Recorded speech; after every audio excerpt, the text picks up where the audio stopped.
మళ్ళీ కంపెనీల వాళ్ళు బ్రాండ్ చేసి అమ్మినప్పుడు వాళ్ళే కొనుక్కుంటున్నారు. పండించినప్పుడు ఇబ్బందులు పడుతున్నారు, మళ్ళీ విత్తనం కొనుక్కొని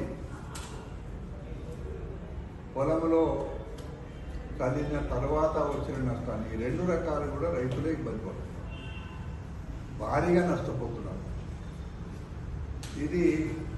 దీన్ని ఎప్పుడో అరికట్టాల్సింది.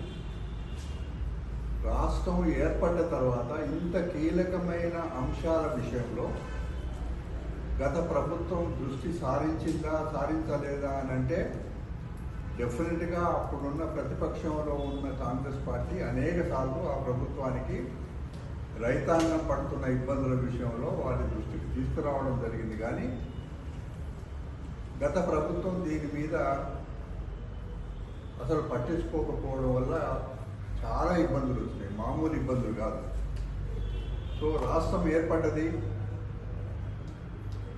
ప్రజాప్రభుత్వం ఏర్పడ్డది, గౌరవ రేవంత్ రెడ్డి గారి నాయకత్వంలో మంత్రివర్గం ఏర్పడ్డ తర్వాత ఒక్కొక్క సమస్యను పరిష్కారం చేస్తూ ముందుకు పోతున్న సమయంలో